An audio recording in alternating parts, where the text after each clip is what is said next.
اور ایک یہ تربیت ہے جو اہل ایمان کی محمد عربی نے کی تھی.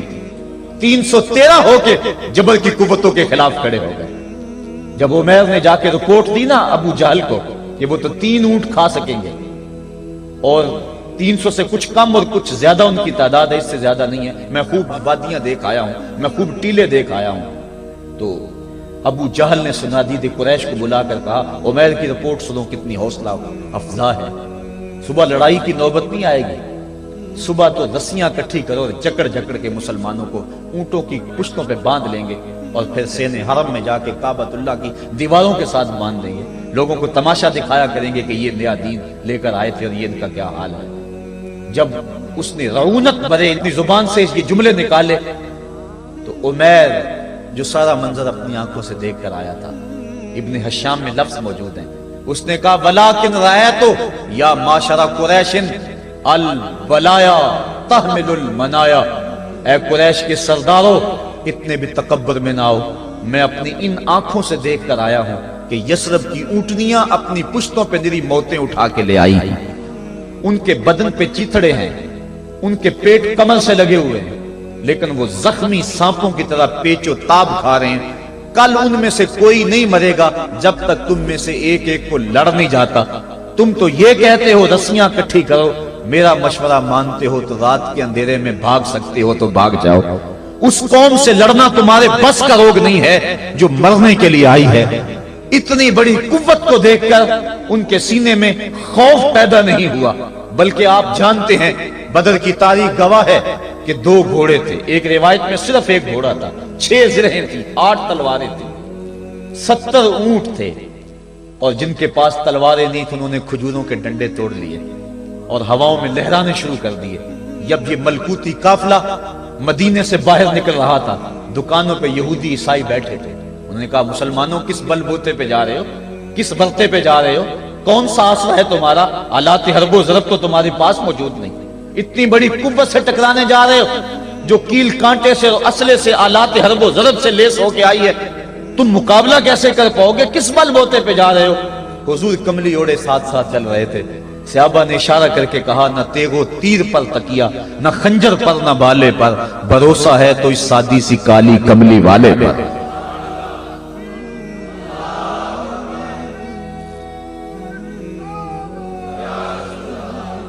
اب اس ماحول میں جبکہ کفار پورا لاؤ لشکر لے کے آئے اور ابو جہل نے کہا اعلان کر دو لنا عزا ولا عزا لکم، یہ ان کے بت کا نام ہے. ہمارے پاس عزا ہے تمہارے پاس عزا نہیں، ہمارے پاس لات ہے تمہارے پاس لات نہیں، ہمارے پاس منات ہے تمہارے پاس منات نہیں، ہمارے 360 خدا اور تمہارا ایک خدا، مقابلہ ہی کوئی نہیں. اس نے کہا کھڑے ہو کے اونچی جگہ پہ کہا اپنے نقیب کو اعلان کرو لنا عزا ولا عزا لکم.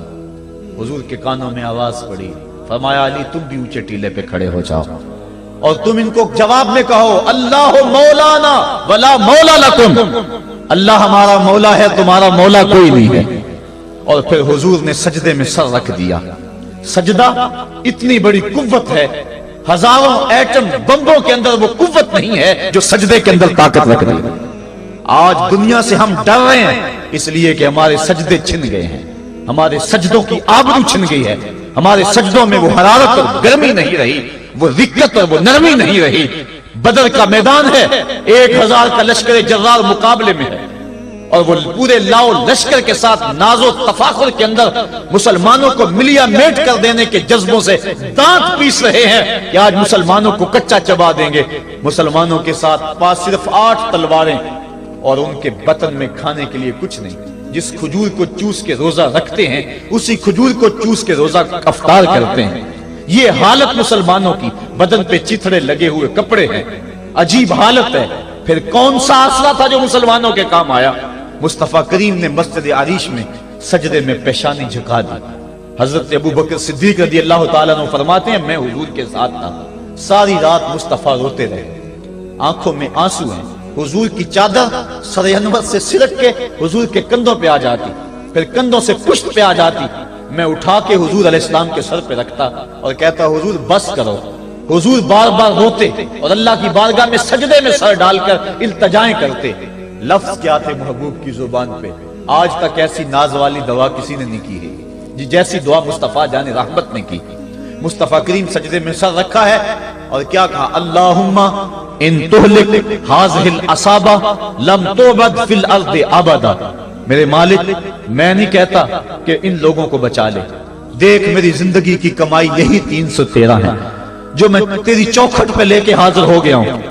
میری زندگی کا کل اثاثہ، میری زندگی کا کل سرمایہ کوہ ابو قبیس پہ کیے گئے درسوں کا نتیجہ، عکاظ کی منڈی کے اندر دیے گئے درسوں کا نتیجہ، اور ذی المجال کے میلے میں تیرے دین کی تبلیغ کا نتیجہ، طائف کے بازاروں میں پتھر کھا کھا کے جو تبلیغ کی اس کا نتیجہ، رستے میں گڑے، رستے میں بچتے ہوئے کانٹے، اور مکے کے بازاروں میں میرے بدن کے اوپر پڑتی ہوئی اوجریاں، میں نے پھر بھی تیرا کلمہ بلند کیا۔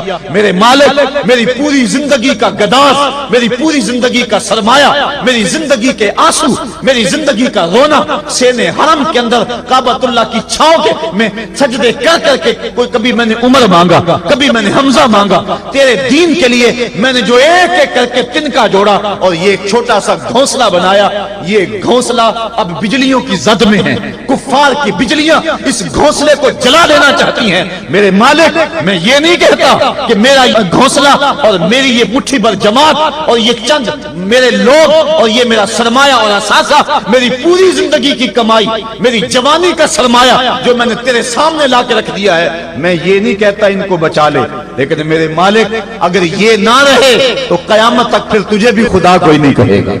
ان تہلک ہذہ العصابہ لم تعبد فی الارض ابدا، اگر یہ نہ رہے تو قیامت تک تیرے نام کے ڈنکے بجانے والے بھی دنیا پہ نہیں ہوں گے۔ یہ حضور نے اللہ کی بارگاہ میں دعا کی اور سجدے میں سر رکھا ہے۔ حضور علیہ السلام کی آنکھوں میں اشک جاری ہیں، سجدے سے قوت حاصل کی جا رہی ہے۔ دشمن کے مقابلے میں مصطفیٰ کریم سجدے میں سر رکھ کے اللہ سے آرزو کر رہے ہیں۔ حضرت سیدنا صدیق اکبر فرماتے ہیں، اچانک حضور نے سر اٹھایا، میں خوش ہو گیا کہ حضور کے چہرے پہ مسکراہٹ تھی۔ حضور مسکراتے ہوئے فرمایا، ابشر یا ابا بکر ھذا جبریل آخذ بعنان فرسہ، ابو بکر بشارت ہو، وہ جبریل اللہ کی مدد لے کر آ گئے۔ تو یہ سجدے تھے جن سجدوں نے ظالم اور جابر قوتوں کا منہ توڑ کے رکھ دیا۔ حضرت علی المرتضی روایت کرتے ہیں رضی اللہ تعالیٰ عنہ، فرماتے ہیں میں نے ہاتھ میں تلوار تھامی اور میدان میں کود پڑا، میں نے کئی کافروں کو واصل جہنم کیا، پھر پلٹ کے دیکھا کہ میں حضور کی زیارت کر لوں، لیکن مجھے حضور نظر نہ آئے۔ میں نے ڈھونڈا تو ایک سمت حضور نے پیشانی سجدے میں رکھی ہوئی تھی اور زبان پہ لفظ تھے، یا حیو یا قیوم، یا حیو یا قیوم۔ حضور یہ پڑھتے جا رہے تھے، یا حیو یا قیوم کا وظیفہ پڑھتے جا رہے تھے اور سجدے میں پیشانی تھی حضور کی۔ میں پھر دوبارہ آیا اس سجدے سے جوش لے کر، اس سجدے سے گرمی اور حرارت لے کر، اور پھر دشمن کی صفوں میں کود گیا۔ میں نے ایک کافر کو واصل جہنم کیا، پھر زیارت کے لیے واپس آیا، دیکھا تو پھر سجدے میں حضور نے سر رکھا ہوا ہے اور یہی کہہ رہے ہیں، یا حیو یا قیوم، یا حیو یا قیوم، یا حیو یا قیوم برحمتک استغیث۔ یہ جملے حضور کی زبان پہ ہیں اور سجدے میں حضور کی پیشانی۔ میں پھر گیا، پھر آیا، کئی بار ایسا ہوا میں کافر کو قتل کرتا، پھر آتا حضور کو سجدے میں دیکھتا۔ فرمایا پھر حضور نے تلوار تھامی اور مصطفیٰ کریم میدان جنگ میں کود پڑے۔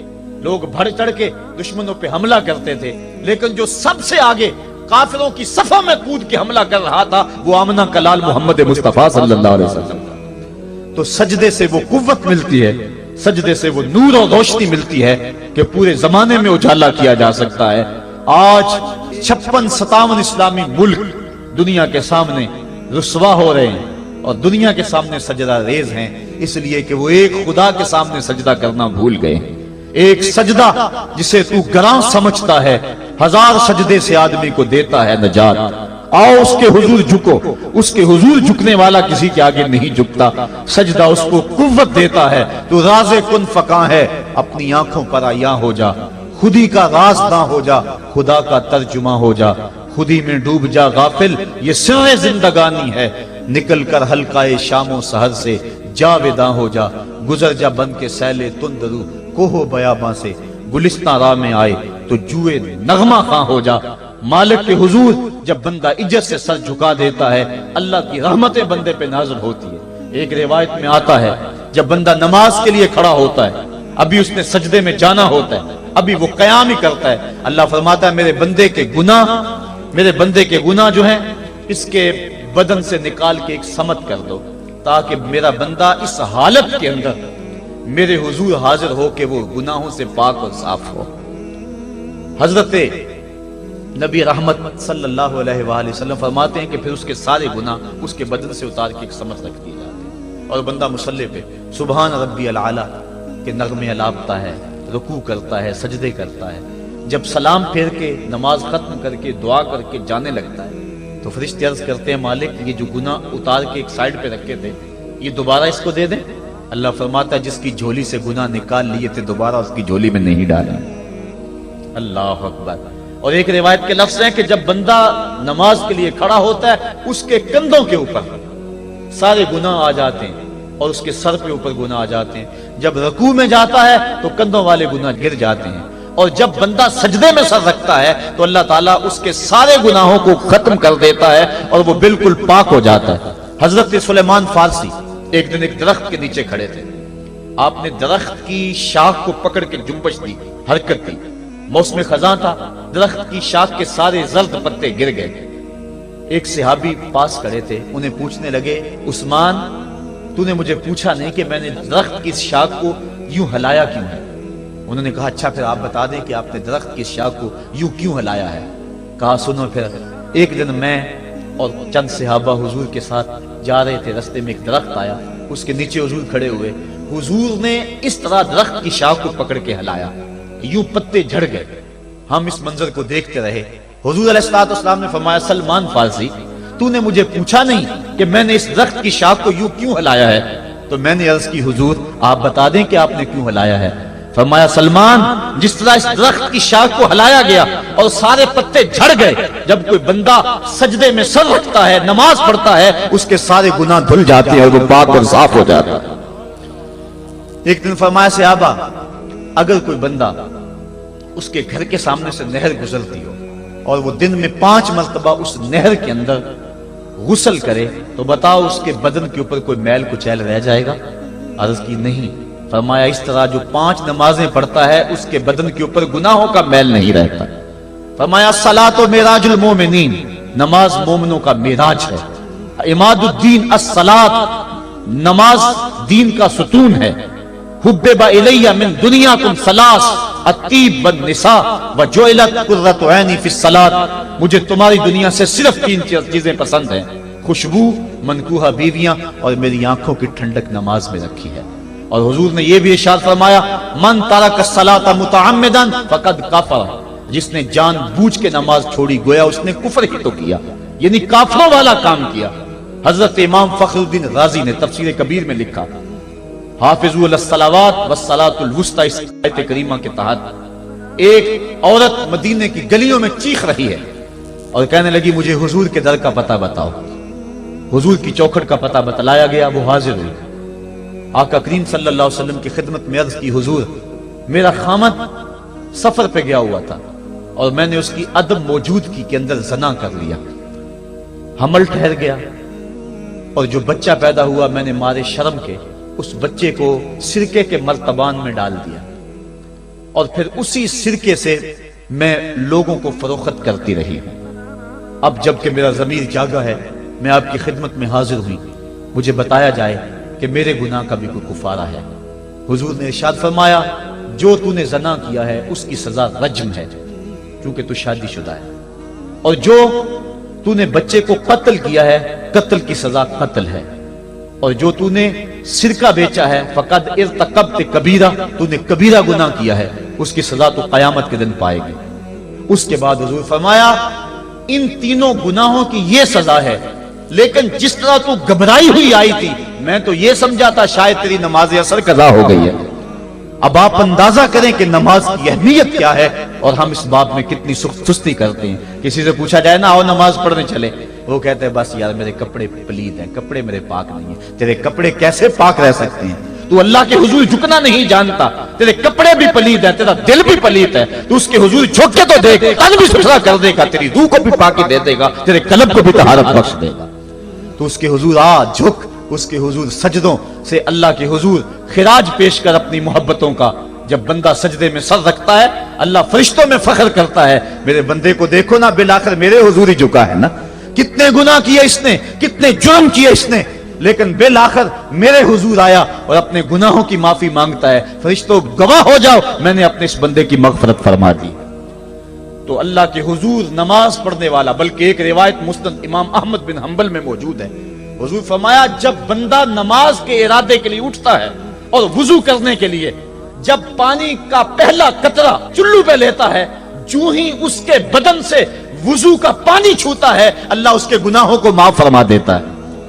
جس نماز کے قصد کے لیے اٹھیں اور وضو کریں اور پانی چھوتے ہی گناہ معاف ہو جائیں، اگر اس نماز کا اعلیٰ درجہ سجدہ کر لیا جائے تو پھر مالک کی کتنی رحمت نازل ہوگی، یہ کتنی بڑی دولت ہے، یہ کتنا بڑا سرمایہ ہے جس سے ہم لوگ محروم رہ جاتے ہیں۔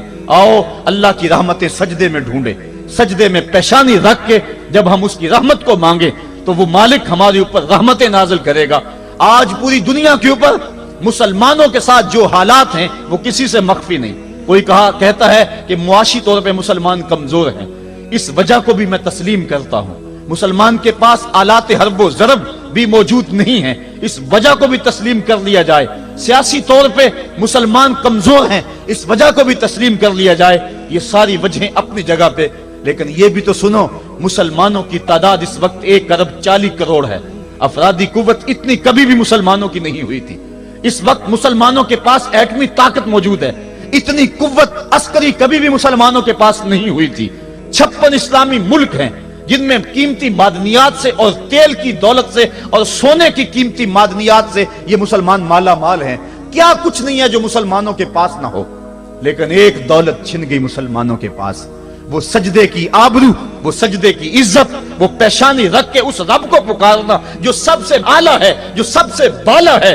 جس نے موسیٰ کے فرعون کو نیل کی موجوں میں ڈبو دیا۔ کیا پوری امت مسلمہ 1,40,00,000,000 انسان سجدے میں سر رکھ کے سبحان ربی الاعلیٰ کے نغمے آلات کے اپنے رب سے گزارش کریں اور اپنی امت کا رونا روئیں، کشمیر میں لٹتی ہوئی جوانیاں اور قدس کے اندر بہتا ہوا خون، شبرغان سے لے کر کابل و قندھار تک اور موصل سے لے کر تقریب تک مسلمان کے اوپر جو ظلم و تشدد ہو رہے ہیں، اپنے رب کے حضور اس کا دکھڑا سنائیں اور اپنے مالک کو کہیں میرے مالک ہم لٹ گئے، ہم کٹ گئے، ہم پٹ گئے، اسلحے بھی موجود، افرادی قوت بھی موجود، سیاسی طاقتیں بھی موجود، لیکن اس کے باوجود مسلمان دبتا چلا جا رہا ہے۔ اسی کشتی کو ہے خوف تلاطم صدحیف منہ موڑ دیے تھے جس نے بڑھتے ہوئے طوفانوں کے، جو 300 ہو کر جرأت اور وہ طاقت اور وہ عظیمت کی داستانیں رقم کرتے ہیں کہ مالک تو بھی اس دن کو یوم فرقان کہہ کے پکارتا ہے۔